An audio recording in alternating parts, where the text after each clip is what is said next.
Hey guys, Technomentary with a really simple video for you guys on how to insert a SIM card on your iPhone XS to get phone service. This method is going to be pretty straightforward. I'm going to show you guys a couple ways to do it if you don't have the official SIM ejector tool. Also some troubleshooting guide as well if you guys aren't getting service right away. So hopefully this video is helpful for you guys. Also, if you guys are looking to buy a new iPhone or one of the latest iPhone for a discounted price, check out the description where I put you guys a link to Amazon where it has some really good deals on some of the latest phones. Also, if you guys are new to our channel, we do a lot of tech news, reviews, giveaways of iPhones and other electronic devices. So make sure to hit that subscribe button so you know when we're doing those giveaways.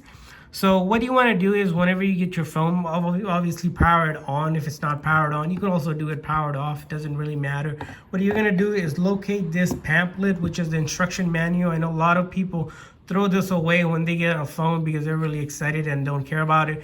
But simply in that pamphlet, you're going to notice this little metal device thing, which is the SIM ejector tool. This is key to putting in the SIM card. Also, if you guys already threw it away or you bought a used phone from someone, you're probably not going to have this. If you don't have this, you can also use old earring that you don't care about if this breaks or something. So make sure it's an old one that you don't care about. It's going to work like a SIM ejector tool. Make sure it just is small and pointy like this. Or if you don't even have a earring, you can just take a paper clip, find an old paper clip, or just get a paper clip like a normal size one, and then simply pull this out and it becomes a SIM ejector tool. So those are the other hacks to do this.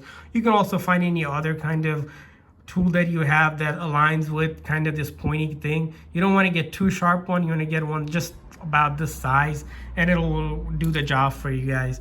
So what you're going to do is take your phone, and after you have your phone powered on or powered off, doesn't matter, you're going to locate the SIM tray, which is on the right hand side of the iPhone XS. This method also works for most other iPhones as well. Most of them are on the right hand side. There's going to be a little hole. I know some people are confused that this might be the reset button when they switch to iPhones or getting an iPhone for the first time. That's not the case. We're going to take the SIM ejector tool and simply line it up and put it in this hole and then push nice and firmly till it pops, and it'll make this little click noise that it popped out the tray. And then when it's popped out, you're going to simply take your hand and just pull it out gently. And once you have done that, you'll want to take a note that there's a cut side to the four corners, as you see right here.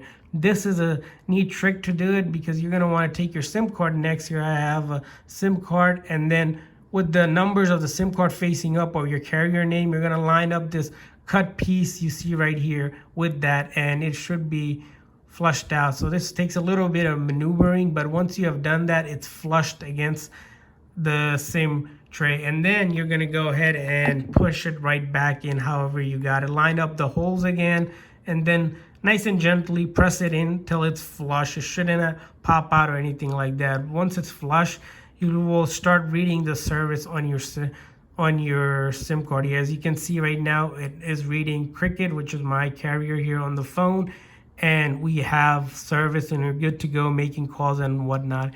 If this doesn't pop up right away, you might want to restart the phone. That's the first thing you want to do if it's not picking up the SIM. Sometimes you got to give it 30 seconds to a minute.